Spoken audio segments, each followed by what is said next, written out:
April 25th.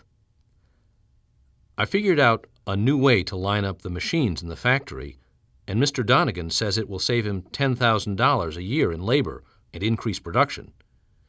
He gave me a $25 bonus. I wanted to take Joe Karp and Frank Riley out to lunch to celebrate, but Joe said he had to buy some things for his wife, and Frank said he was meeting his cousin for lunch.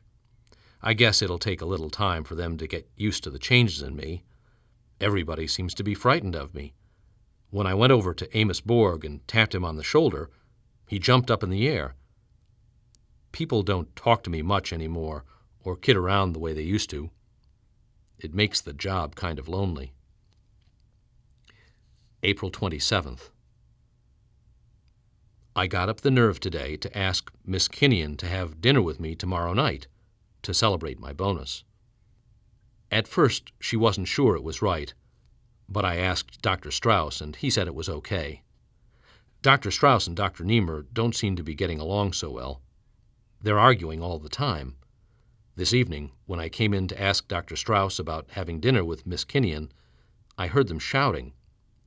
Dr. Niemer was saying that it was his experiment and his research, and Dr. Strauss was shouting back that he contributed just as much because he found me through Miss Kinnian, and he performed the operation. Dr. Strauss said that someday thousands of neurosurgeons might be using his technique all over the world. Dr. Niemer wanted to publish the results of the experiment at the end of this month. Dr. Strauss wanted to wait a while longer to be sure. Dr. Strauss said that Dr. Niemer was more interested in the chair of psychology at Princeton than he was in the experiment. Dr. Niemer said that Dr. Strauss was nothing but an opportunist who was trying to ride to glory on his coattails. When I left afterwards, I found myself trembling. I don't know why for sure, but it was as if I'd seen both men clearly for the first time. I remember hearing Bert say that Dr. Niemer had a shrew of a wife who was pushing him all the time to get things published so that he could become famous. Bert said that the dream of her life was to have a big-shot husband. Was Dr. Strauss really trying to ride on his coattails? April 28th. I don't understand why I never noticed how beautiful Miss Kinnian really is. She has brown eyes and feathery brown hair that comes to the top of her neck. She's only 34.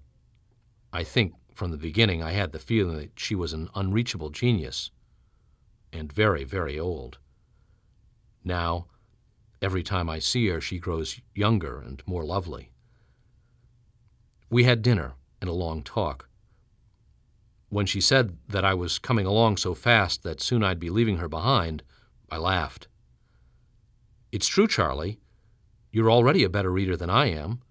You can read a whole page at a glance, while I can take in only a few lines at a time. And you remember every single thing you read. I'm lucky if I can recall the main thoughts and the general meaning. I don't feel intelligent. There are so many things I don't understand. She took out a cigarette, and I lit it for her. You've got to be a little patient. You're accomplishing in days and weeks what it takes normal people to do in half a lifetime. That's what makes it so amazing. You're like a giant sponge now, soaking things in. Facts, figures, general knowledge. And soon you'll begin to connect them, too. You'll see how the different branches of learning are related. There are many levels, Charlie, like steps on a giant ladder that take you up higher and higher to see more and more of the world around you. I can see only a little bit of that, Charlie, and I won't go much higher than I am now. But you'll keep climbing up and see more and more, and each step will open new worlds that you never even knew existed. She frowned. I just hope to God. What? Never mind, Charles. I just hope I wasn't wrong to advise you to go into this in the first place. I laughed. How could that be? It worked, didn't it? Even Algernon is still smart. We sat there silently for a while.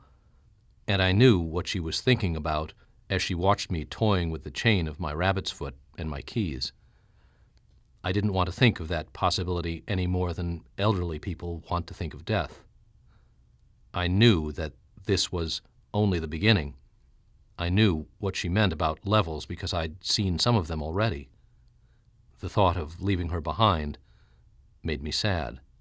I'm in love with Miss Kinnian.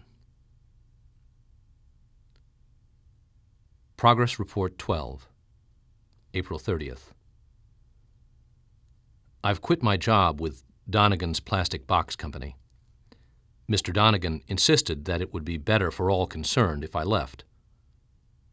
What did I do to make them hate me so? The first I knew of it was when Mr. Donegan showed me the petition. 840 names, everyone connected with the factory except Fanny Gurdon. Scanning the list quickly, I saw at once that hers was the only missing name. All the rest demanded that I be fired. Joe Karp and Frank Riley wouldn't talk to me about it. No one else would, either, except Fanny. She was one of the few people I'd known who set her mind to something and believed it no matter what the rest of the world proved, said, or did. And Fanny did not believe that I should have been fired. She had been against the petition on principle, and despite the pressure and threats she'd held out. "Which don't mean to say," she remarked, "that I don't think there's something mighty strange about you, Charlie. Them changes, I don't know. You used to be a good, dependable, ordinary man. Not too bright, maybe, but honest. Who knows what you done to yourself to get so smart all of a sudden? Like everybody around here's been saying, Charlie, it's not right." "But how can you say that, Fanny? What's wrong with a man becoming intelligent and wanting to acquire knowledge and understanding of the world around him?" She stared down at her work, and I turned to leave. Without looking at me, she said, "It was evil when Eve listened to the snake and ate from the tree of knowledge. It was evil when she saw that she was naked. If not for that, none of us would ever have to grow old and sick and die." Once again, now I have the feeling of shame burning inside me. This intelligence has driven a wedge between me and all the people I once knew and loved. Before, they laughed at me and despised me for my ignorance and dullness. Now, they hate me for my knowledge and understanding. What do they want of me? They've driven me out of the factory. Now I'm more alone than ever before.